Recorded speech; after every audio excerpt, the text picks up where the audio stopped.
Let's mic देश का मिजाज नॉर्थ ईस्ट। ये है let's mic more than radio. आप सुन रहे हैं भारत के नॉर्थ ईस्टर्न स्टेट्स की खास खबरें। मेघालय सरकार ने आज सुप्रीम कोर्ट में सोनम रघुवंशी को मिली जमानत को चुनौती दी है। सोनम पर पिछले साल मेघालय में हनीमून के दौरान अपने पति राजा रघुवंशी की हत्या का आरोप है। सॉलिसिटर जनरल तुषार मेहता ने तर्क दिया कि मेघालय हाईकोर्ट ने जमानत देने में गलती की थी। उन्होंने कहा कि ये राहत इस आधार पर दी गई थी कि गिरफ्तारी के समय सोनम रघुवंशी को गिरफ्तारी के कारण नहीं बताए गए थे।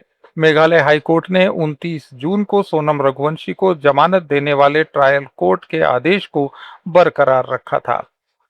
सुप्रीम कोर्ट ने आज मणिपुर हाईकोर्ट के उस फैसले को चुनौती देने वाली याचिका पर सुनवाई करने से इनकार कर दिया जिसमें राज्य में पंचायत चुनाव कराने की समय सीमा 16 अक्टूबर 2026 तक बढ़ा दी गई थी।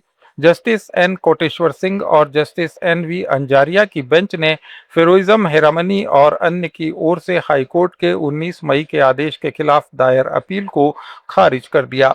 सुनवाई के दौरान मणिपुर सरकार की ओर से सॉलिसिटर जनरल तुषार मेहता ने कहा कि हाई कोर्ट के निर्देशों का पालन करने के लिए राज्य सरकार बाध्य है और अगर स्थानीय निकाय चुनाव नहीं कराए गए तो उसे अदालत की अवमानना की कार्रवाई का सामना करना पड़ सकता है।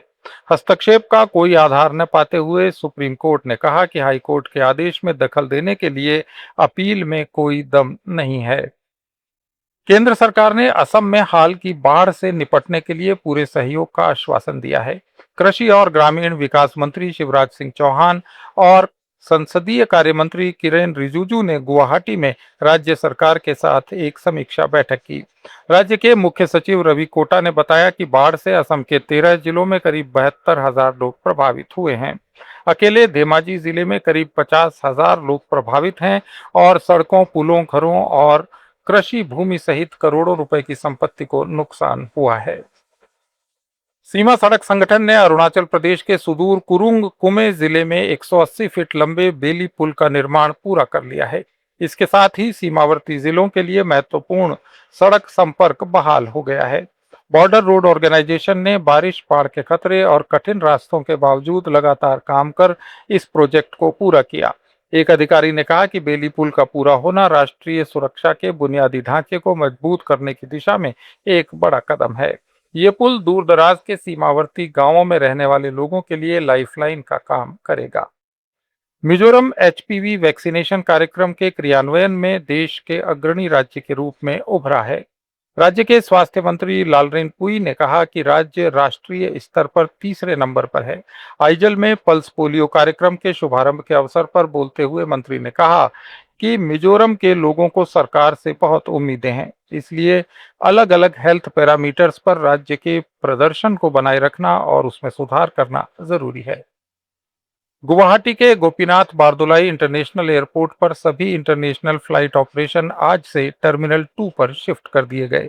यात्रियों को सलाह दी गई है कि वे एयरपोर्ट जाने से पहले अपनी एयरलाइन से प्रस्थान और आगमन टर्मिनल की जानकारी की पुष्टि कर लें ताकि उन्हें किसी तरह की असुविधा न हो। एयरपोर्ट के अधिकारियों ने कहा कि इस बदलाव का मकसद कामकाज को व्यवस्थित करना, एफिशिएंसी में सुधार करना और यात्रियों के एक्सपीरियंस को बेहतर बनाना है। असम में पिछले कुछ दिनों से नेशनल हाईवे 27 पर मरम्मत कार्य के कारण लुमडिंग हाफलोंग हिस्से पर एक लंबा जाम लग रहा है। इससे यात्रियों और ट्रांसपोर्ट ऑपरेटर्स को भारी परेशानी का सामना करना पड़ रहा है। इस हाईवे के निर्माण और मरम्मत में हुई देरी की वजह से ट्रैफिक जाम लगा हुआ है। दिमा हसाओ जिले में जटिंगा और हरंगाजाओ के बीच हाईवे की खराब हालत ने गाड़ियों की आवाजाही को बुरी तरह से प्रभावित किया है। असम के तामुलपुर जिले की 21 साल की एक युवती बेंगलौर में करीब एक हफ्ते से लापता है। राज्य के बाहर काम करने वाले प्रवासी लोगों की सुरक्षा के लिए बढ़ती चिंताओं के बीच युवती के परिवार ने उसे खोजने के लिए सरकार से मदद मांगी है। गायब युवती की पहचान सुमी दास के तौर पर हुई है, जो तामुलपुर जिले में भूटान बॉर्डर के पास हरिन चौरा गांव की रहने वाली है। वो कुछ महीने पहले एक प्राइवेट कंपनी में काम करने बेंगलुरु गई थी। असम, त्रिपुरा, मेघालय, मणिपुर, अरुणाचल प्रदेश, मिजोरम, नागालैंड और सिक्किम की ताज़ा खबरों के इस बुलेटिन को रोजाना सुनने के लिए डाउनलोड करें लेट्स माइक ऐप। जुड़े रहिए लेट्स माइक के साथ।